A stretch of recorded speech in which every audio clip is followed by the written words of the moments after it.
नमस्कार दोस्तों, जय माँ गायत्री। आप सभी का मेरे YouTube चैनल शुभकर्मा ही अष्टो में स्वागत है। अपने परम पूजनीय गुरुदेव प्रज्ञावतार श्री रामाचार्य शर्मा जी तथा वंदनीय माता जी के चरणों में वंदन करते हुए आज मैं आप सभी को अपने इस वीडियो में मोहिनी एकादशी व्रत कथा व उसके महत्व के बारे में बता रही हूँ। बैसाख माह की शुक्ल पक्ष की एकादशी तिथि को मोहिनी एकादशी के रूप में जाना जाता है। पंचांग के अनुसार बैसाख शुक्ल पक्ष की एकादशी तिथि इस बार 12 मई 2022 दिन गुरुवार को पड़ रही है। गुरुवार का दिन पड़ने से इस एकादशी का और भी महत्व बढ़ गया है, क्योंकि गुरुवार का दिन भगवान विष्णु का ही दिन होता है। इस दिन एकादशी तिथि होने के कारण इसका धार्मिक महत्व भी बढ़ जाता है और एकादशी का व्रत का पुण्य सभी व्रतों में श्रेष्ठ बताया गया है। एकादशी का व्रत का वर्णन हमारे शास्त्रों में, हमारे पुराणों में बताया गया है। यह व्रत भगवान विष्णु को समर्पित है। मोहिनी एकादशी का व्रत करने से व्यक्ति को पापों से मुक्ति मिलती है। अनजाने में हुए पापों से भी यह व्रत मुक्ति दिलाता है। एकादशी के दिन दान का भी बहुत महत्व बताया गया है। भगवान विष्णु की पूजा के बाद जरूरतमंदों को भोजन कराने से भगवान प्रसन्न होते हैं और व्यक्ति को मोक्ष की प्राप्ति होती है। इस व्रत को करने से व्यक्ति मानसिक तनावों से दूर रहता है और उसे अच्छा स्वास्थ्य भी प्राप्त होता है। इस दिन भगवान विष्णु की पूजा करने से व्यक्ति को सुख समृद्धि की प्राप्ति होती है और व्यक्ति की समस्त मनोकामनाएं पूरी होती हैं। साथ ही साथ अगर किसी के दाम्पत्य जीवन में कोई समस्या हो तो भगवान विष्णु की पूजा करने से उनके दाम्पत्य जीवन में आ रही बाधाएं भी समाप्त हो जाती हैं। मोहिनी एकादशी व्रत कथा। एक बार भगवान श्री राम ने अपने गुरुदेव से कहा कि आप मुझे कोई ऐसा व्रत बताएं जिससे सभी पाप और दुखों का नाश हो जाए। मैंने सीता के वियोग में बहुत ही दुख भोगे हैं। इस पर महर्षि वशिष्ठ ने श्री राम से कहा, हे राम, आपने बहुत सुंदर प्रश्न किया है। लोक हित में ये प्रश्न बहुत कल्याणकारी है।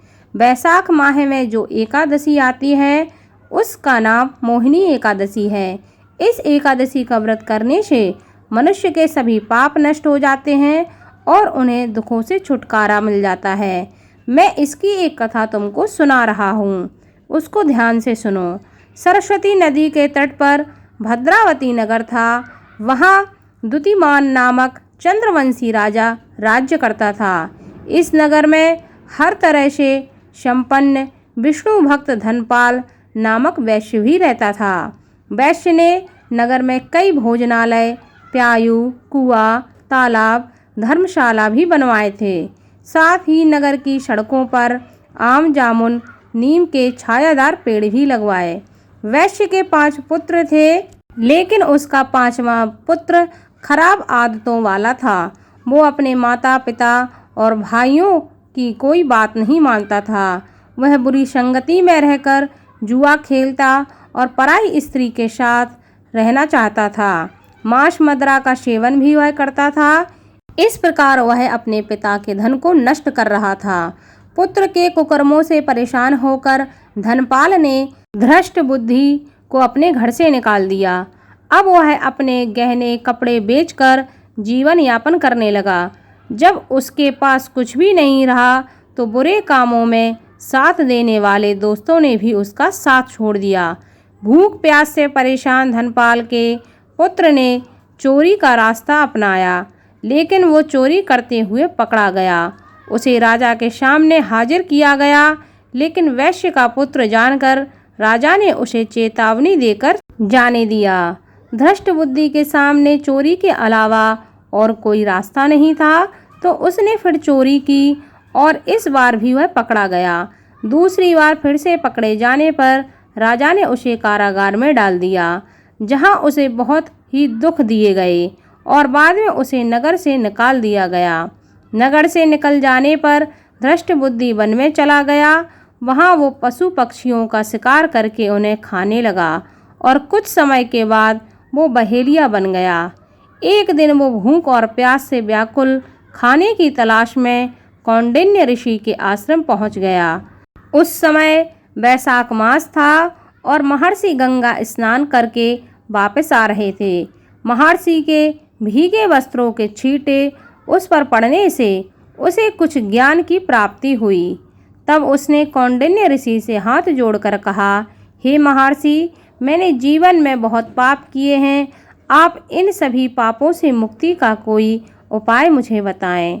ऋषि ने प्रसन्न होकर उसे मोहिनी एकादशी का व्रत करने को कहा।